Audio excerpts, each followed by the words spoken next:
Aditya Degree Colleges, leading companies లో 10,000 plus placements with 13.5 lakhs highest package.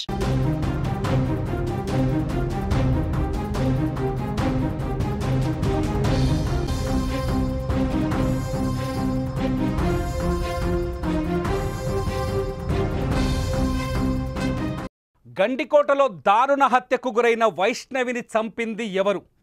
ఈ ప్రశ్నకి ఇంకా సమాధానం దొరకలేదు. దొరికినట్టుగా కొంత భ్రమలు బయటకి కనిపిస్తున్నప్పటికీ ఈ ప్రశ్నకి సరైన సమాధానం దొరకలేదని పోలీసుల నుంచి స్పష్టమైన సమాచారం ఉంది.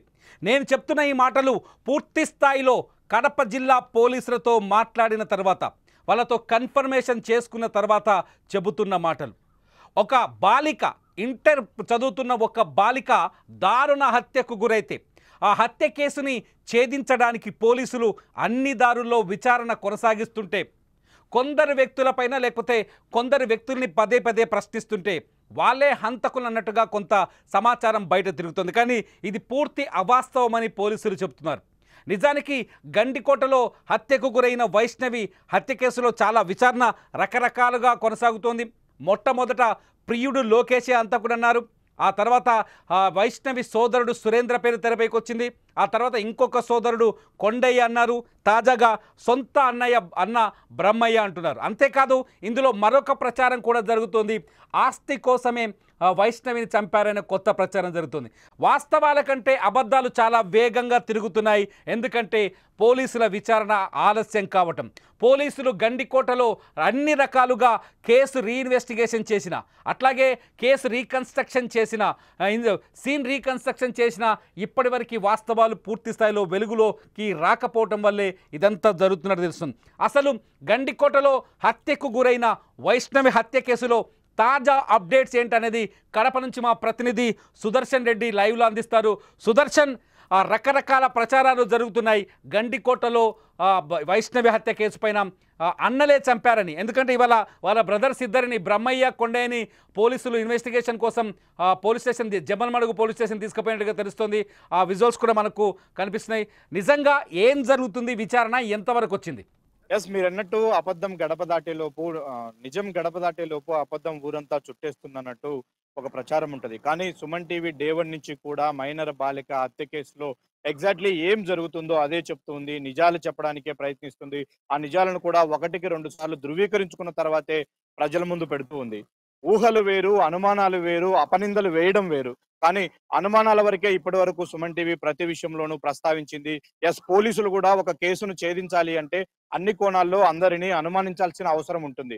ఆ విధంగానే పోలీసులు ఎవరినైతే అనుమానిస్తున్నారో, ఎవరినైతే విచారణకు పిలుస్తున్నారో అదే విషయాలనే పదే పదే మనం చెప్పడం జరిగింది. అంతే తప్ప ఎవరి మీద నిందలు మోపలేదు, ఎవరి మీద నీలాప నిందలు ఆమోదించలేదు. కాబట్టి ఇప్పటికీ అదే కోణంలోనే సుమన్ టీవీ కవరేజ్ కొనసాగుతూ ఉంది. అయితే పోలీసుల కేసు విచారణలో భాగంగా ప్రియుడికి క్లీన్ చిట్ ఇచ్చారు. మరో 3వ వ్యక్తి, బయట వ్యక్తులు, ఆకతాయిలు ఎవరన్నా ఉంటారా అన్న కోణంలో కూడా విచారణను పూర్తి చేశారు. ఆ రోజు గండికోటకు వచ్చినటువంటి 200 వాహనాలకు సంబంధించి కూడా వాళ్ళ విచారణ, వాళ్ళ క్రాస్ చెకింగ్ పూర్తిగా పూర్తయింది. అయితే ఇప్పుడు బరిలో నిలిచింది, పోలీసులు అనుమానిస్తున్నది, పోలీసుల విచారణ ఎదుర్కొంటున్నది కేవలం కుటుంబ సభ్యులు మాత్రమే. అయితే కుటుంబ సభ్యులు చంపారు అన్న విషయాన్ని పోలీసులు ఇప్పటికీ కూడా ధృవీకరించని పరిస్థితి కనిపిస్తుంది. ఎస్, అనుమానాలనే వ్యక్తం చేస్తూ ఆ అనుమానాల్లో భాగంగానే వైష్ణవి అన్నలను ముగ్గురిని కూడా విచారిస్తున్న పరిస్థితి కనిపిస్తుంది. నిన్నటి నుంచి పూర్తి స్థాయిలో వైష్ణవి సోదరులు ఎవరైతే ఉన్నారో సురేంద్ర, కొండయ్య, బ్రహ్మయ్య, వీళ్ళ ముగ్గురిని కూడా కూలంకషంగా విచారిస్తూ ఉన్నారు. ఎందుకు ఈ నిన్నటి నుంచి వీళ్ళ ముగ్గురిపైనే అంత దృష్టి పెట్టడానికి కారణాలు కూడా మనం చాలా స్పష్టంగా చెప్పబోతూ ఉన్నాము. ఎందుకంటే వైష్ణవి సొంత అన్న బ్రహ్మయ్య వైజాగ్ అంటే చెన్నై వెళ్ళాడు ఆ రోజు అని మొదటి నుంచి కూడా వాళ్ళ పేరెంట్స్ చెప్తూ వచ్చారు. అయితే బ్రహ్మయ్య ఫోన్ లొకేషన్ హనుమన గుత్తిలోనే చూపిస్తూ ఉంది. ఆ రోజు విలేజ్ లోనే ఆయన మొబైల్ ఉన్నట్టుగా పోలీసులు గుర్తించారు. అందుకే అతని మీద అనుమానాలు వ్యక్తం చేసి విచారణ చేస్తూ ఉన్నారు. మరొక సస్పెక్ట్ కొండయ్య ఏ రోజు 14వ తేదీ హత్య జరిగింది. ఆ రోజు రాత్రి మృతురాలై వైష్ణవి గండికోటలో ఉన్నటువంటి రంగనాథ స్వామి ఆలయం వెనుక విగత జీవిగా పడి ఉంది. అయితే అదే రాత్రి కూడా కొండయ్య రాత్రంతా గండికోటలోనే ఉన్నాడు అంటూ ఒక క్లూ పోలీసులకు దొరికినట్టుగా మనకు సమాచారం అందుతుంది. అందులో భాగంగానే చెల్లెల్ని వెతికే విషయంలో చాలా ఉదయం నుంచి క్లియర్గా మీరు చెప్తున్న పాయింట్స్ బట్టి చూస్తే రెండు అనుమానాలు చాలా బలంగా కనిపిస్తున్నాయి పోలీసుల విచారణలో. ఒకటి వైష్ణవి సోదరుడు బ్రహ్మయ్య ఫోన్ హనుమ గుర్తి ఆమె సొంతూరులో ఉండడం, అంటే అతను చెన్నైకి వెళ్ళలేదనే క్లారిటీ వచ్చినట్టు అనుకోవచ్చా పోలీసులకి. అట్లాగే కొండయ్య గండి ఆ రోజు రాత్రంతా అంటే హత్య అంటే మంగళవారం రోజు హత్య జరిగినట్టుగా బయటకు డెడ్ బాడీ దొరికి విషయం బయటకు వచ్చింది. కానీ హత్య జరిగింది సోమవారం కాబట్టి సోమవారం నైట్ మొత్తం కొండయ్య గండికోట ఏరియాలోనే ఉన్నట్టుగా పోలీసు సెల్ ఫోన్ సిగ్నల్ దొరికితే ఖచ్చితంగా ఇవి రెండు అనుమానించాల్సిన అంశాలే అవుతాయి కదా. ఆ అనుమానాలే ఇప్పుడు తీవ్రంగా వాళ్ళ విచారణ ఎదుర్కోవడానికి కారణమవుతున్నాయి. అందుకే అన్ని కోణాల్లో చేస్తూ ఉన్నారు. ఎందుకంటే హత్య జరిగిన తర్వాత ఏం జరిగిందనే విషయాల్లో మనం ఫస్ట్ మొట్టమొదటిగా సుమన్ టీవీ వైష్ణవి తల్లిదండ్రులనే ఇంటర్వ్యూ చేయడం జరిగింది. వాళ్ళు చాలా స్పష్టంగా చెప్పారు. ప్రతిరోజు మా కొడుకే మా కూతురిని కాలేజీ దగ్గర వదిలిపెట్టేవాడు, అయితే బ్రహ్మయ్య కాలేజీ పని మీద చెన్నై వెళ్ళాడు అని చెప్పారు. అయితే ఇప్పుడు అది అబద్ధము అని తేలుతూ ఉంది. ఎందుకు అబద్ధం ఆడాల్సి వచ్చింది అన్నదే పోలీసులు అనుమానిస్తున్నారు. ఆ కోణంలోనే విచారణ చేస్తూ ఉన్నారు. ఇంకొకటి 14వ తేదీ 9 గంటలకు కాలేజీ నుంచి ఫోన్ వచ్చింది, అమ్మాయి మిస్ అయిందని. ఆ రోజు సాయంత్రం వరకు కూడా వెతికారు. సాయంత్రం పోలీసులకు ఫిర్యాదు చేశారు. అయితే సాయంత్రం పోలీసులకు ఫిర్యాదు చేసిన తర్వాత దొరకలేదు. మరుసటి రోజు మార్నింగ్ సర్చింగ్ మొదలు పెడదామని పోలీసులు చెప్పారు. కానీ కొండయ్య మాత్రం ఆ రోజు రాత్రంతా గండికోటలోనే ఉన్నాడు. ఎందుకున్నాడు అన్నదానికి తన దగ్గర ఒక కారణం ఉండొచ్చు. మా చెల్లెలు దొరకలేదు, ఇంకా తనకు తాను ఒంటరిగా అయినా ఎతకాలనే ప్రయత్నంలోనే నేను గండికోటలో ఉన్నానని సమర్థించుకునే ప్రయత్నం చేయవచ్చు. కానీ పోలీసులు రేపటి రోజు నుంచి వెతుకుదాము అని చెప్పారు. మళ్ళీ మరుసటి రోజు ఉదయాన్నే కొండయ్య పోలీసులతో జాయిన్ అయ్యాడు, సురేంద్ర జాయిన్ అయ్యాడు. పోలీసులతో కామన్ గా కలిసి వెతికే ప్రయత్నంలో మృతదేహం ఎగ్జాక్ట్లీ ఇక్కడే ఉంది అంటూ కొండయ్య మొట్టమొదట పోలీసులకు వైష్ణవి మృతదేహాన్ని చూపించాడు. కాబట్టి ఇవన్నీ కూడా అనుమానాలే. ఈ కోణంలోనే పోలీసులు విచారణ చేస్తూ ఉన్నారు. అయితే ఫస్ట్ ఇంటర్వ్యూలో సుమన్ టీవీ వైష్ణవి తల్లితో మాట్లాడించినప్పుడు ఆమె చేసినటువంటి వ్యాఖ్యలు కూడా ఇప్పుడు కొంత అనుమానాస్పదంగా కనిపిస్తూ ఉన్నాయి. ఆమె ఒక అజంప్షన్ చేసుకున్నదో మరి ఆమెకు ఎవరు సమాచారం ఇచ్చారో తెలియదు. కానీ అమ్మాయి లోకేష్ తో కలిసి మా అమ్మాయి బైక్ పైన వెళ్ళింది, ఆ బైక్ వెనకే మరో ఇద్దరు ఫాలో అయ్యారు, వాళ్ళు వస్తున్న విషయాన్ని మా అమ్మాయి గుర్తించలేకపోయింది, మొత్తం ముగ్గురు కలిసి అంటే అత్యాచారం చేసి హత్య చేసి ఉంటారు అని అనుమానించింది. హత్య చేసి ఉంటారు అని ఆమె ఆరోపించింది. అప్పటికి పోలీసులకు కూడా తెలియదు, సీసీ ఫుటేజ్ కూడా పూర్తిగా బయటికి రాలా. ఎందుకంటే లోకేష్ ఒంటరిగా బయటికి వస్తున్నాడు అక్కడి నుంచి అమ్మాయిని డ్రాప్ చేసే విషయం అప్పటికి ఇంకా పోలీసులు ధృవీకరించలా. ఎలాంటి సీసీ ఫుటేజ్ కూడా బయటికి రాకముందే ఆమె ఆ కోణంలో ఎందుకు వ్యాఖ్యానించాల్సి వచ్చింది? సరే, తన కూతురికి జరగరాని అఘాయిత్యం జరిగింది, చనిపోయిందని తెలిసిన తర్వాత నిందలేయడమో అనుమానించడమో మామూలే. అందులో పాత లవరు గతంలో ఆ అబ్బాయితో ఆ అమ్మాయి తిరుగుతుందన్న విషయం వాళ్ళకు తెలుసు కాబట్టి లోకేష్ ను అనుమానించవచ్చు, లోకేష్ తో కలిసి వెళ్ళి ఉంటుంది, తనేమైనా చేసి ఉండొచ్చు అని ఆరోపించవచ్చు. కానీ వెనుక వైపున బైక్ లో ఇద్దరు వెళ్ళారు, అందరూ కలిసి అత్యాచారం చేసి హత్య చేశారు అంటూ ఆమె ఏదో ఒక చూసిన విషయంలాగా, ఆమె నిర్ధారించుకున్నటువంటి విషయంలాగా, ఎవరి నుంచో తనకు సమాచారం వచ్చిన విషయంలాగా సుమన్ టీవీతో ఆమె ప్రస్తావించింది. ఇప్పుడు అది కూడా అనేక అనుమానాలను రేకెత్తిస్తుంది. ఒకవైపు వైష్ణవి తల్లి, మరోవైపు వైష్ణవి సొంత బ్రదర్, మరోవైపు కజిన్ బ్రదర్స్ ఇద్దరు సురేంద్ర, కొండయ్య, వీళ్ళందరూ కూడా పోలీసుల విచారణలో కావచ్చు, మీడియాతో కావచ్చు, వాళ్ళు మాట్లాడినటువంటి మాటలకు పొంతన లేదు. ఇప్పుడు దానివల్లే ఇదంతా కూడా జరుగుతూ ఉంది. అందుకే పోలీసులు బలంగా ఆ కుటుంబాన్ని అనుమానిస్తూ ఉన్నారు. వాళ్ళు ఏం జరిగిందన్న విషయాన్ని ఇప్పటికైనా చెప్పాలి. దానికి తోడుగా సురేంద్ర ఆ రోజు 14వ తేదీ గండికోటకి వెళ్ళాడు. వెళ్ళిన హాఫ్ అన్ అవర్ లోనే తిరిగి వచ్చాడు. అంటే అక్కడ నేను వెతికాను, నిర్ధారించుకున్నాను, అక్కడ లేరు కాబట్టి తిరిగి వచ్చాను అని చెప్తూ ఉన్నాడు. అయితే తిరిగి వచ్చినటువంటి వ్యక్తి మరోసాట వెతికే ప్రయత్నం చేయకుండా, ఎందుకంటే లోకేష్ వాళ్ళ బావే చెప్పాడు కడపకి వెళ్ళాడు మావాడు అని, మరి అనుమానించి కడపకు వచ్చి వెతకాల్సినటువంటి అతను తన పిన్నితో కలిసి కాలేజీలో మధ్యాహ్నం 12:30 వరకు 1 గంట వరకు కూడా కాలేజీలో సీసీ కెమెరా కవరేజ్ ఎక్కడుంటుందో అక్కడే ఎందుకు కూర్చోవాల్సి వచ్చింది? అంటే వాళ్ళ ఇంటి అమ్మాయి తప్పిపోయిన తర్వాత అంత ప్రశాంతంగా కాలేజీలో వాళ్ళు ఎందుకు వెయిట్ చేశారు? కాలేజీ నుంచి ఇక కొత్తగా వాళ్ళు సేకరించే సమాచారం ఏముంటుంది? ఇవి కూడా అనేక అనుమానాలకు తావిస్తున్నాయి. కాబట్టి వీటన్నిటి కోణంలోనే అన్ని అనుమానాలు కుటుంబ సభ్యులపైనే ఉన్నాయి. ఆ కోణంలో పోలీసులు ఎక్కడా కూడా మిస్లీడ్ చేయట్లేదు, ఏ ఒక్క ఇన్ఫర్మేషన్ కూడా వదలట్లేదు.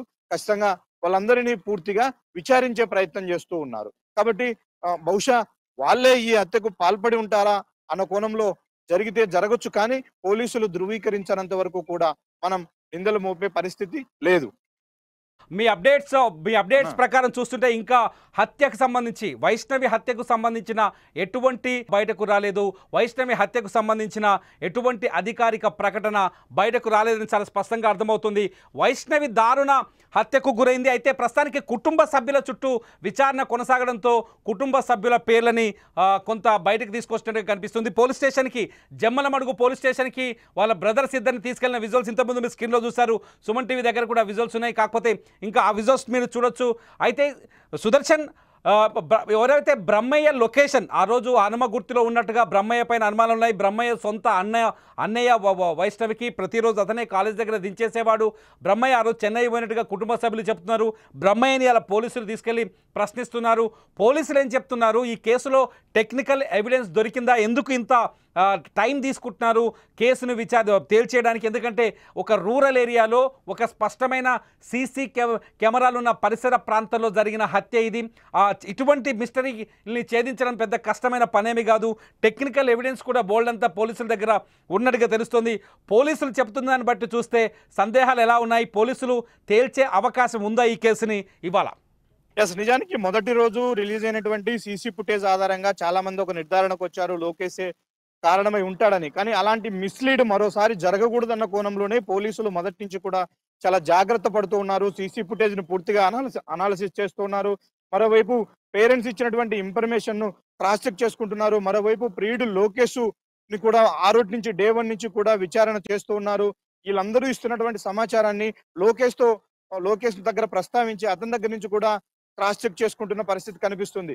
వీటన్నిటి నేపథ్యంలో పోలీసులు ఒకటే చెప్తూ ఉన్నారు, కుటుంబ సభ్యులు ఇస్తున్నటువంటి సమాచారంలో కొన్ని లోపాలు ఉన్నాయి, కొన్ని అబద్ధాలని కూడా తేలుతూ ఉన్నాయి. దానికి సంబంధించినటువంటి టెక్నికల్ ఎవిడెన్స్ కూడా తమ దగ్గర ఉంది. కాబట్టి ఎందుకు వాళ్ళు మిస్లీడ్ చేయాల్సి వస్తుంది, ముందే వాళ్ళు ఎందుకు ఒక నిర్ధారణకు వచ్చి ఆ అమ్మాయి పైన అత్యాచారం జరిగిందని చెప్పుకుంటున్నారు. కాబట్టి ఇవన్నీ కూడా ఆలోచించాలి. కాకపోతే మనం అనుకుంటున్నది సీసీ ఫుటేజ్లు ఉన్నాయి, నెట్వర్క్ సిగ్నల్స్ ఉన్నాయి. ఇంత టెక్నాలజీ ఉన్నటువంటి ఈ తరుణంలో ఇలాంటి కేసును ఛేదించడానికి పోలీసులకు ఎందుకు ఆలస్యం అవుతుంది అన్నది క్వశ్చన్. ఇప్పుడు ఎవరైతే అనుమానాలు ఎదుర్కొంటున్నారో వాళ్ళందరూ కూడా ఇప్పటి వరకు బాధితులుగానే ఉన్నారు. వాళ్ళ ఇంటి అమ్మాయి గండికోటకి వెళ్ళింది, దారుణ హత్యకు గురైంది. కాబట్టి వాళ్ళని తీసుకొచ్చి మీరే చేసి ఉంటారు అని పోలీసులు తమదైన యాంగిల్లో విచారించడానికి ముందుకు రారు. ఎందుకంటే అది చాలా సెన్సిటివ్ ఇష్యూ. కాబట్టి అన్ని కోణాల్లో నిర్ధారించుకున్న తర్వాతే, మిగిలిన వాళ్ళు ఎవరి పాత్ర ఇందులో కనిపించలేదు అన్న తర్వాతే ఫైనల్ గా కుటుంబ సభ్యుల ప్రవర్తన ఎలా ఉంది, కుటుంబ సభ్యుల దగ్గర నుంచి వస్తున్నటువంటి ఇన్ఫర్మేషన్ ఎలా ఉందనే దాన్ని క్రాస్ చెక్ చేసుకునే ప్రయత్నం చేస్తారు. అందుకే ఇన్ని రోజులు ఆలస్యమైంది. ఇప్పుడు పోలీసులు అయితే బలంగా నమ్ముతూ ఉన్నారు, కుటుంబ సభ్యుల పాత్ర లేకపోయినప్పటికీ ఇది కుటుంబ సభ్యులకు తెలిసే జరిగి ఉంటుంది అన్న అనుమానం అయితే బలంగా పోలీసులకు ఉంది. అందుకే నిన్నటి నుంచి కూడా చాలా సీరియస్ గా వైష్ణవి సోదరులందరినీ కూడా పూర్తి స్థాయిలో విచారిస్తూ ఉన్నారు. వాళ్ళకు దొరికినటువంటి టెక్నికల్ ఎవిడెన్స్ ను వాళ్ళ ముందు ఉంచుతూ ఉన్నారు. బ్రహ్మయ్య, మీరు చెన్నై వెళ్లారని చెప్పారు, కానీ మీ మొబైల్ నెట్వర్క్ మొత్తం ఇక్కడే ఉంది లోకల్లో, ఎందుకు మీరు చెన్నై వెళ్లారని మీ కుటుంబ సభ్యులు అబద్ధం చెప్పాల్సి వచ్చింది అన్నది ఒక క్వశ్చన్. మరొకటి, కొండయ్య రాత్రంతా ఈవినింగ్ వరకు పోలీసులతో కలిసి వెతికారు, మళ్ళీ రాత్రి మీరు ఒక్కరే గండికోటలో ఉండి వెతకాల్సినటువంటి అవసరం మీకేమొచ్చింది అని కొండయ్యను సూటిగా ప్రశ్నిస్తున్న పరిస్థితి. ఇప్పుడు ఈ ప్రశ్నలు వాళ్ళు ముందుంచారు, కొన్ని ఎవిడెన్సెస్ వాళ్ళ ముందుంచారు. ఇప్పుడు వాళ్ళు చెప్పబోయే సమాచారంతోనే పోలీసులు ఒక నిర్ధారణకు వచ్చే అవకాశం ఉంటుంది. కానీ అఫిషియల్ గా పోలీసులు అయితే ఏ విధమైనటువంటి అనౌన్స్మెంట్ చేయలేదు. ఆఫ్ ది రికార్డ్ గా కూడా ఎక్కడ కూడా పోలీసులు చెప్పట్లేదు. వాళ్ళకు తెలిసినటువంటి 2 పాయింట్లను డే 1 రోజే ఎస్పీ గాని, డే 2 రోజు డిఐజీ గాని చాలా స్పష్టంగా చెప్పారు. లోకేష్ పాత్ర లేదంటూ క్లీన్ చిట్ ఇచ్చారు, అమ్మాయి మీద ఎలాంటి అత్యాచారం జరగలేదు అని క్లీన్ చిట్ ఇచ్చారు. ఆ రెండింటికి పోలీసులు ఇప్పటికీ స్టిక్ అనే ఉన్నారు.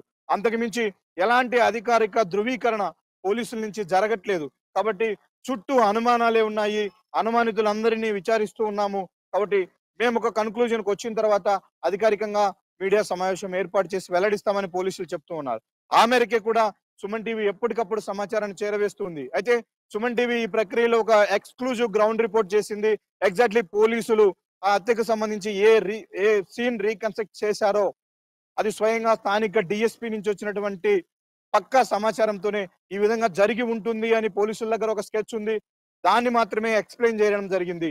ఈ విధంగా జరిగి ఉండొచ్చు, ఇంత దూరానికి బాడీని తీసుకెళ్లి ఉండొచ్చు, ఇక్కడ పడవేసి ఉండొచ్చు, అంతేగాని అందులో ఎవరి పాత్ర ఉంది, ఎవరి ప్రమేయం ఉందనేది మనం ఎక్కడా కూడా చెప్పలేదు. ఎందుకంటే పోలీసులు ఒక నిర్ధారణకు రానంత వరకు కూడా చెప్పే అవకాశం లేదు. ఇది విషయం మనకు కడప నుంచి అందుతున్న లైవ్ అప్డేట్. ఇప్పుడు ఈ లైవ్ అప్డేట్లో చాలా స్పష్టంగా కొన్ని విషయాలు, కీలకమైన అంశాలు తెరపైకి వచ్చినాయి. ఇంకా హంతకులు ఎవరు అని తేల్చలేదు. బయట జరుగుతున్న ప్రచారం వాస్తవం కాదని పోలీసులు చాలా స్పష్టంగా చెప్తున్నారు. ఈరోజు సాయంత్రం 7 గంటల లోపు వైష్ణవి హత్య కేసుకు సంబంధించిన ఒక కీలకమైన సమాచారాన్ని సుమన్ టీవీ మీకు అందించబోతుంది. వైష్ణవి హత్య కేసులో ఒక కీలకమైన ఇంటర్వ్యూను మీకు ప్రజెంట్ చేయబోతుంది. ఈ ఇంటర్వ్యూతో వైష్ణవి హంతకులు ఎవరైతే దానిపైన ప్రేక్షకులకు కూడా కొంత క్లారిటీ వచ్చే అవకాశం కనిపిస్తుంది. వైష్ణవి హత్య ఖచ్చితంగా ఇది కుటుంబ సభ్యులకు తెలిసే జరిగిందని పోలీసులు నమ్ముతున్నట్టుగా ఇప్పటికైతే పోలీసుల దగ్గర ఉన్న స్టేటస్ కేవలం కుటుంబ సభ్యులకు తెలిసి జరిగి ఉంటుందని అంతే. ఈ నేపథ్యంలోనే వాళ్ళ బ్రదర్స్ ఇద్దరిని జమ్మలమడుగు పోలీస్ స్టేషన్కి పిలిచి విచారిస్తున్నారు. అయితే టెక్నికల్ ఎవిడెన్స్ అన్నీ మ్యాచ్ అయితే తర్వాత, టెక్నికల్ ఎవిడెన్స్ అంతా క్లియరెన్స్ వచ్చిన తర్వాతే హంతకులు ఎవరనే విషయం బయటపడుతుంది. అప్పటి వరకు హంతకులు ఎవరనేది స్పష్టంగా తెలిసే వీలు లేదు. ఎవరైనా హంతకులుగా భావిస్తే అది వాస్తవం కాదనేది మాకు అందుతున్న సమాచారం బట్టి తెలుస్తోంది. ఇది వైష్ణవి హత్య కేసులో ఈరోజు ఈ పూటకి ఉన్న అప్డేట్ సమాచారం. వైష్ణవి హత్యకు సంబంధించిన మరింత అప్డేట్ సమాచారం కోసం, అట్లాగే సాయంత్రం 7 గంటలకు మేము అందించబోయే ఒక బ్లాస్టింగ్ ఇంటర్వ్యూ కోసం చూస్తూనే ఉండండి సుమన్ టీవీ డిజిటల్ లైవ్, అట్లాగే డిజిటల్ సుమన్ టీవీ లైవ్.